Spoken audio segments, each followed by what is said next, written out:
Hello everyone. So today I am going to cover a very important topic of psychology, memory and forgetting. So remember that this topic is useful not only in your academics but it is also useful in your net and set preparation. So I will try to explain as much as I can. So let's start. So we are going to cover memory and forgetting, and first we will understand what memory is, so that we can channelize our learning towards that. So what is memory? Okay, so memory is the cognitive function that goes on within us as an individual. A person absorbs the information around them. The information can be in any form, in the form of audio or visual or any senses, and then absorb the information and use it for long run. That is memory. So memory is basically a cognitive function that happens inside a living organism. Now when we understand memory, we have to find out what are the stages of memory and the process of memory. So here what I am going to explain is what are the stages of memory, and then further what are the process of memory. So first let's understand 3 stages of memory. So any information around us is first encoded. So the first stage of memory is encoding. So it's first encoded. Encoded means that you come across that information, you get in connection with that information, and then that is termed as encoding. And through encoding, after encoding, once the encoding is done, that is you get connected with that information, you store that information, then that becomes the second stage of memory, that is storing. After storing, the third stage of memory is retrieving. So when you store any information through various sources around you, you encoded it, you stored it, and then you retrieve that information. Then after retrieving the information, it becomes memory. So the memory goes through these 3 stages, and then finally after retrieving, after rehearsing, it becomes a memory. So this is clear. The first part is clear about memory. The stages of memory are encoding, storing and retrieving. So now we have understood what are the stages, how memory is formed inside our brain schemas, inside our cognition.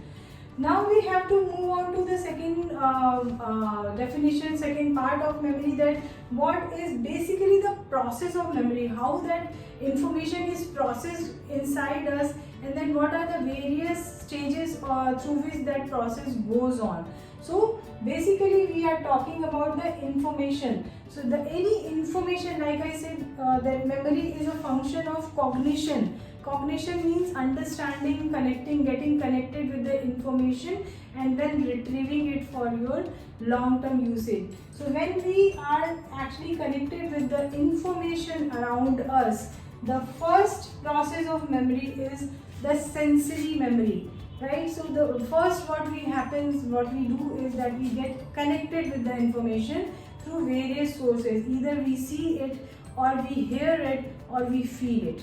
Right, so seeing is basically iconic, that is visual, that we see in any form of image or imagery or picture, anything that we are seeing. A lecture is going on, like at present you are seeing it on the screen, right? So that is iconic, that is visual, that is where you see it.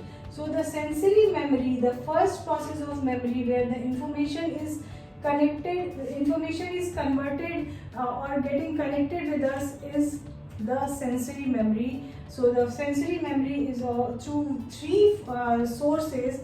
One source is iconic, that is where you see it, that is visual. The second source is where you hear it, जहाँ आप उसको सुनते हो, that is audio. Like if at present you are seeing the board and you are also hearing my audio, that is echoic or auditory, that is where you hear it. So this sensory memory is divided into 3 parts. The second part is echoic. What was the first part? First part was iconic, that is visual, where you see it. Second part is echoic, auditory, where you hear it. So sensory memory is देखा आपने और सुना, then you got connected, that information got connected with you. Now what is the third part? That is the abstract part. We are not seeing it or we are not hearing it, but we are feeling it. So what are the feels? You feel it, you touch it, you smell it, or you taste it. So whatever smell is around you, that also becomes part of your sensory memory. So sensory memory is connecting you through three sources. One is iconic, echoic, and the third where that is you are connecting through the abstract sources is haptic or tactile. So you have to remember these two terms, haptic and tactile. That is where you feel, touch or smell or taste something, and then that becomes part of your sensory memory. So now ideally the first process of memory is covered, where the information at first you sense the information. So the idea is that when the information is around you, you sense it through three sources. So this is what I explained. So sensory memory is divided into iconic, that is visual, echoic, that is auditory, and haptic and tactile, that is the abstract, that is the feel. That is the feel of the senses. So now the information you have come across and it is there in your sensory memory. So what happens to that sensory memory? Either you forget that sensory memory or you pass it on to the short-term memory, that is STM. So either you forget it, the sensory memory, that you have seen something and immediately you forget it, or you pass it on to the short-term memory. This happens within seconds, and then once it becomes a part of short-term memory, then it can be processed further. So either these three ideas of sensory memories are connecting the information to you, you either forget it or you pass it on to your short-term memory. This is how it goes to the STM part, right? And then the third process of memory is long-term memory, where you can keep the memory for the long-term usage, right? So before I define how the short-term memory becomes the long-term memory, guys, remember that now the short-term memory is primary memory, also defined as primary memory, and long-term memory is defined as secondary memory. That I will explain in my next video. So now sensory memory, which is not forgotten, is passed as short-term memory inside our cognitive system. So now what happens to this short-term memory is either you forget it after few seconds, 30 seconds or 1 minute, or when you keep rehearsing or retrieving it. Rehearsing means आप उसको बार बार practice करो, और retrieving means you all the time you keep on reminding yourself about that. Okay, this leaf color was green, right? This plant had roots. This was the type of root of the plant.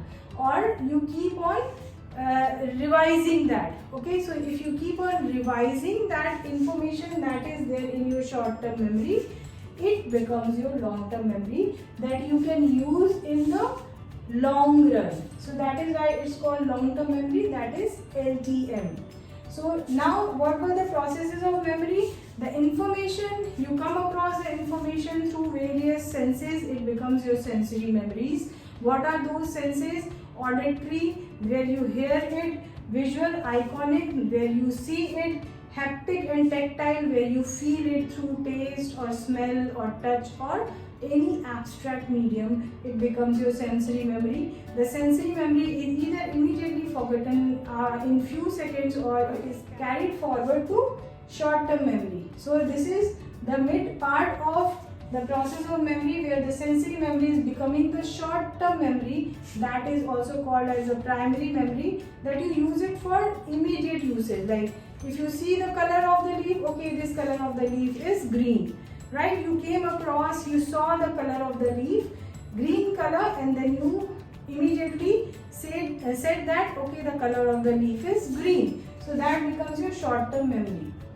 Now, when you keep on reminding yourself that the color of the leaf is green, when you keep on reminding the information to you that there were 4 tires in the car had 5 back seats. When you keep on reminding yourself any task, any subject or any matter, when you keep on retrieving that information again and again inside your brain schemas, then it becomes the long-term memory. So information, sensory memory, short-term memory, and then it becomes, after retrieval and rehearsal, long-term memory that can be used for the long run. That is LTM. STM is converted into LTM after retrieving and rehearsal.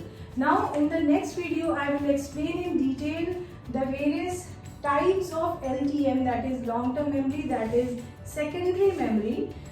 Here in very brief I will explain there are two types of long-term memory. One is explicit and one is implicit. So explicit is where you remember it consciously, that is clearly, and implicit is where you remember it unconsciously, that is unclear. So this part we will cover in our next video. So that is it about this video. So again, let me recall what we learned. What is memory? Memory is a cognitive function inside our brain schemas, where that is basically a cognitive skill where we come across any information, we store it in our memory, and then we retrieve it, we rehearse it, and we make it as a long-term memory, or keep it as a short-term memory, or we forget it through the sensory memory only. So when we encode any information, we store it and then we retrieve it, it becomes memory. There are 3 stages of memory that I just said. There are processes of memory. So the process of memory is information becomes a sensory memory. After sensory memory, which is not forgotten, some part of sensory memory is forgotten. The part of sensory memory which is not forgotten becomes our short-term memory, and the short-term memory, after retrieval and practice and remembering or rehearsing, it becomes a long-term memory. This short-term memory is only for few seconds or few minutes. 30 seconds is usually termed as that short-term memory remains as. Sensory memory is immediately forgotten either or transferred to short-term memory. Now, long-term memory stays there with you for long period, either consciously or unconsciously. If it is conscious, it is explicit. If it is unconscious, that is implicit. That I will explain in my next video. That is all for this video. I hope I could explain this topic, and then let's move on to the next topic, long-term memory.